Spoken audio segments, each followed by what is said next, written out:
ಅಸ್ಸಲಾಮು ಅಲೈಕುಂ.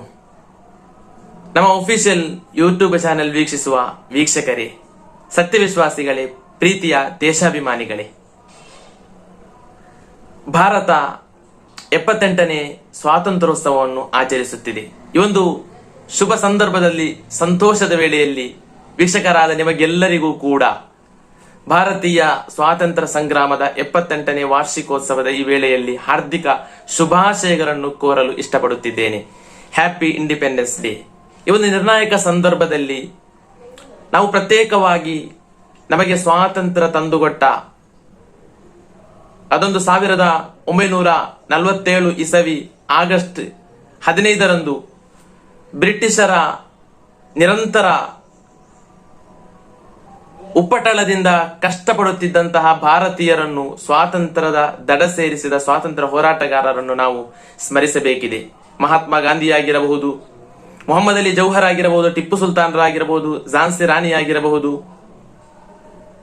ಇಂತಹ ಹಲವು ಸ್ವಾತಂತ್ರ್ಯ ಹೋರಾಟಗಾರರನ್ನು ನಾವು ನೆನಪಿಸುವುದರೊಂದಿಗೆ, ಅವರನ್ನು ಮಾದರಿಯಾಗಿಸುವುದರೊಂದಿಗೆ ಅವರು ಕಂಡ ಕನಸನ್ನು ಸಾಕ್ಷಾತ್ಕಾರಗೊಳಿಸಲು, ನನಸಾಗಿಸಲು ನಿರಂತರ ಪ್ರಯತ್ನಿಸುವುದು, ಪ್ರತಿಜ್ಞೆ ಮಾಡುವುದು, ಅಂತಹ ತೀರ್ಮಾನಗಳನ್ನು ಕೈಗೊಳ್ಳುವ ಸಂದರ್ಭವಾಗಿದೆ ಇದು. ಮಾತ್ರವಲ್ಲ, ಭಾರತ ದೇಶವೆಂದರೆ ಪ್ರಪಂಚದಲ್ಲಿರುವ ಇನ್ನಿತರ ದೇಶಗಳಿಂದ ವಿಭಿನ್ನವಾಗಿ, ವ್ಯತಿರಿಕ್ತವಾಗಿ, ಯುನಿಟಿ ಆಫ್ ಡೈವರ್ಸಿಟಿ, ವಿವಿಧತೆಯಲ್ಲಿ ಏಕತೆ. ಈ ಭಾರತದಲ್ಲಿ ಮುಸ್ಲಿಮನು, ಕ್ರಿಸ್ಟಿಯನ್ನನು, ಹಿಂದೂಗಳು, ಜೈನರು, ಸಿಖ್ಖರು, ಬುದ್ಧರು, ಧರ್ಮವಿರುವವನು, ಧರ್ಮವಿಲ್ಲದವನು ಅವರವರ ತಮ್ಮ ತಮ್ಮ ಧರ್ಮಗಳ ರೀತಿ ನೀತಿಯಂತೆ ಆಚಾರ ಅನುಷ್ಠಾನಗಳನ್ನು ನಡೆಸಲು ಪೂರ್ಣವಾಗಿ ಸ್ವಾತಂತ್ರ್ಯ ಇರುವವರಾಗಿದ್ದಾರೆ. ಅದರ ವಿರುದ್ಧವಾಗಿ ವಿಮರ್ಶಿಸಿಕೊಂಡು ಪ್ರಶ್ನೆ ಕೇಳಲು ಇಲ್ಲಿ ಯಾರಿಗೂ ಅಧಿಕಾರವಿಲ್ಲ. ಆದರೆ ಇಂದಿನ ನಮ್ಮ ಭಾರತದ ಸಿಚುವೇಶನ್, ಸಂದರ್ಭ ಅತ್ಯಂತ ಖೇದಕರವಾಗಿದೆ. ನಮ್ಮ ಭಾರತದಲ್ಲಿ ಕೋಮುವಾದ, ಬಡತನ, ಅಸಮಾನತೆ, ಫ್ಯಾಸಿಸ್ಟ್ ಅಜೆಂಡಾಗಳು ತೊಲಗಬೇಕಾಗಿದೆ, ದೂರವಾಗಬೇಕಾಗಿದೆ. ಭಾರತೀಯ ಜನರು ಇಂತಹ ಕ್ಲಿಷ್ಟಕರ ಸಂಗತಿಗಳಿಂದ ತತ್ತರಿಸಿ ಹೋಗಿದ್ದಾರೆ.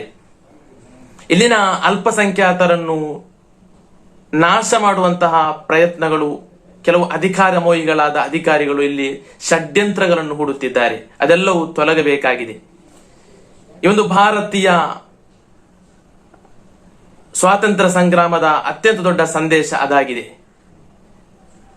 ಈ ಒಂದು ಸಂದರ್ಭದಲ್ಲಿ ಅಂತಹ ಭಾರತಕ್ಕೆ ತೊಡಕಾಗುತ್ತಿರುವಂತಹ ಬಡತನ, ಅಸಮಾನತೆ, ಕೋಮುವಾದ, ಫ್ಯಾಸಿಸ್ಟ್ ಅಜೆಂಡಾಗಳೆಲ್ಲವೂ ತೊಲಗಿ ಭಾರತೀಯ ಪೌರರಾದ ಮುಸ್ಲಿಮರು, ಹಿಂದೂಗಳು, ಜೈನರು, ಸಿಖ್ಖರು, ಬೌದ್ಧರು ಎಲ್ಲರೂ ಕೂಡಿ ಭಾರತದ ಅಖಂಡತೆ ಹಾಗೂ ಐಕ್ಯತೆಗೆ ಹೋರಾಡಬೇಕಾಗಿದೆ.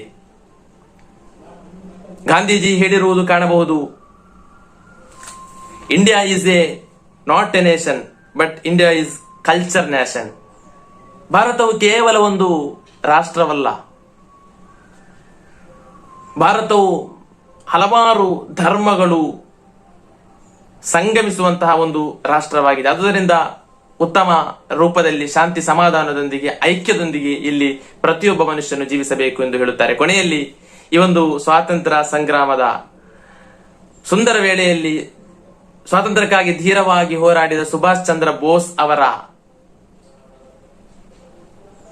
ವಾಕ್ಯಗಳಿಗೆ ಅಡಿಗೆರೆ ಇಡುತ್ತಾ ನನ್ನ ಈ ಒಂದು ವಿಡಿಯೋ ಕೊನೆಗೊಳಿಸುತ್ತಿದ್ದೇನೆ. India freedom is not given, it is taken. ಭಾರತದ ಈ ಒಂದು ಸ್ವಾತಂತ್ರ್ಯ ಸಂಗ್ರಾಮವು, ನಮಗೆ ಈ ಸ್ವಾತಂತ್ರ್ಯ ಸಿಕ್ಕಿರುವುದು ಉಚಿತವಾಗಿಯೋ ಪುಕ್ಕಟೆಯಾಗಿಯೋ ಅಲ್ಲ, ಇಟ್ ಈಸ್ ಟೇಕನ್.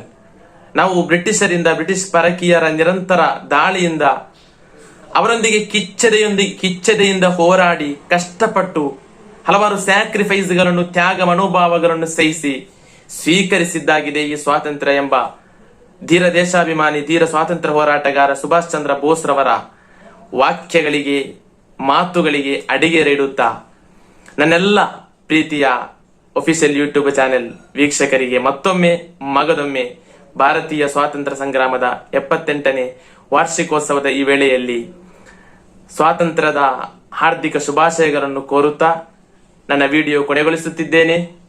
ಅಸ್ಸಲಾಮು ಅಲೈಕುಂ ವರಹಮತುಲ್ಲಾಹಿ ವಬರಕಾತು.